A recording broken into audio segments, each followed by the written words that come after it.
turn it on.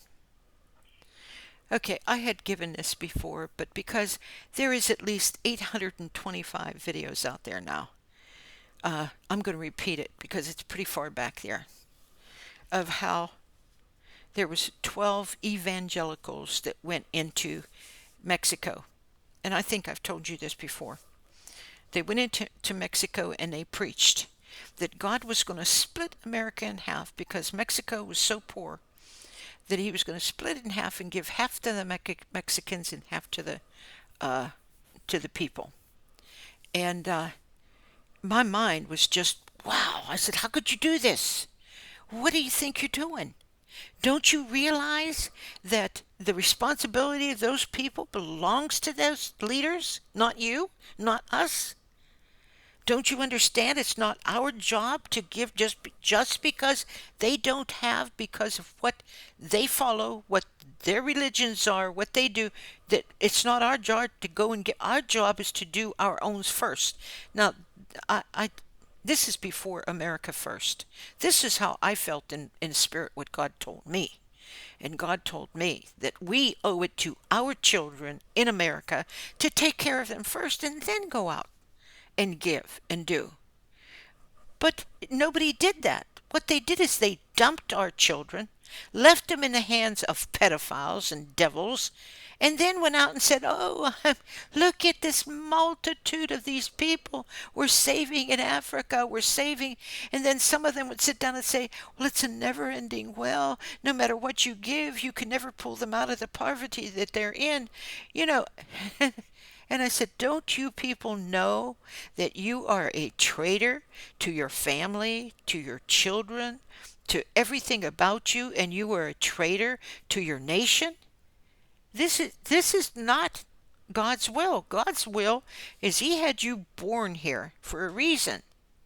He wants you to take care of your own first. I said, so when they opened up the borders and let these people flood in, someone was wise enough to say America first. I said, but you know what? Who listened? Who listened to it? The responsibility of all those people belongs in that nation. Why would God want us to destroy our own and take them on? Because we wouldn't have nothing then. I've said this to other people that, oh, you got to give me this money because I have orphans. I picked up orphans and I sold all that my children have. I sold their toys. We have no money. We have no nothing now. And you got to save us. You got to be the one to do this. I said, you know what? Put those children back so somebody that has money can come along. That's what God intended.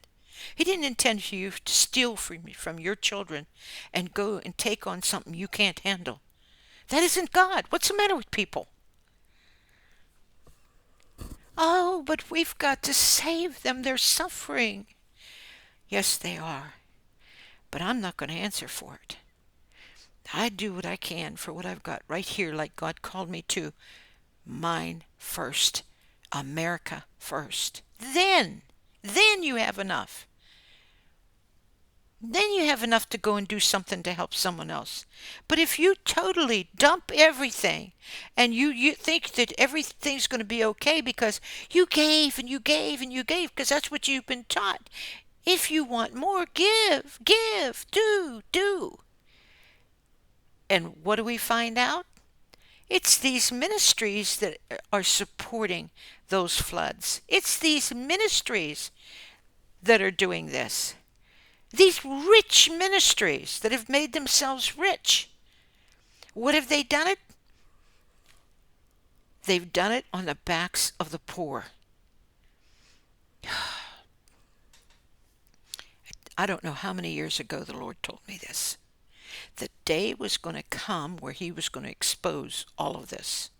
He told, in some of my earlier videos, it said, you're going to lose your congregations that you have sacrificed everything so you don't lose any. You're going to lose all of your money that you have thrown away and sacrificed everything so you don't lose it because you didn't care enough to really preach the gospel. You didn't care about the poor. The only thing you cared about is a mega church, a bigger church, a bigger. We have to have bigger. How are we going to house all of these people? How are we going? We got to have bigger. We've got to. You know what? Jesus preached to 5,000 out in the grass. What was it that Peter said when he saw the vision of the transfiguration? He said, "Let's build a tabernacle." Isn't that what he said, Ruthie? Let's build a tabernacle. One for you, one for. Okay. Well, that was not what Jesus wanted. Jesus doesn't act like anything that people have taught that he acts like. He doesn't think what people think he thinks like. He never talked like that. He never did those things. I never once heard anything about him preaching about bigger buildings, mega. What did he say was going to happen? Not one stone was going to be left standing. I mean, if that isn't a clear message about buildings,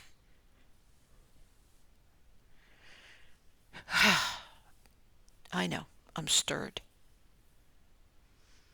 I am unbelievably stirred because I know what they have done to those that belong in this country are sitting there crying now. I know at first they didn't hear the message. They didn't care about America first. They didn't care what happened at the borders because it didn't hit their backyard. But see, there's people who are still in that condition that don't care because it's not hitting their backyard. After all, God's taking care of my baby and God's taking care of my child. Like I said, in 2007, people who had a brand new home, who had a brand new car, who had money for everything, 1 year after that president got in office, they were homeless, they were living out of their car, and they were lining up at the food bank. Because the true American and the Christian didn't have anything. Now this, ugh. And I'm going to tell you honestly, years ago, I remember the man's name, I'm not going to say it, but we talked about the different dreams that we had had about having to go underground. That the Church of God, the way it started in the beginning, had to be underground. They had to hide in caves and preach the gospel there. Because outside, they were being killed. Well, it looks like that same type of persecution is heading our way. And if we don't do something, if somebody doesn't do something and repent fast and turn away from these things and supporting these kind of people, it's going to be right at their door. That's the message for today. It's coming to your door. Don't think you're going to escape it. It's coming to your door, and it's way, way worse than you could ever imagine. Your own mind, your own feelings, your own body, your own life could never tell you how evil all of this is and what has been done to control you. So repent now before it's too late, because before you get a real big shock, because it's coming. God is going to reveal the truth. God is going to turn things around. And when he does, if you're hanging in the middle and you're hanging with one hand on Satan and the other hand on God, and you keep on playing your games, you are going to be dealt with. God is going to come like a thief in the night. And if he don't find you doing what you're supposed to be doing, like he said, what does the Bible say about threshing his floor? He's going to thoroughly do that. Every tree that does not bring forth good fruit is going to be cut down. and thrown into the fire. Now, I'm not trying to make you afraid. I'm trying to stir you to see, Lord, please awaken my heart to the truth. Help me to see things as they are. Help me to know and understand my responsibility is not to other nations. It is not to other people who have forced themselves into this country. My responsibility is to the Americans in this country, to pray for those citizens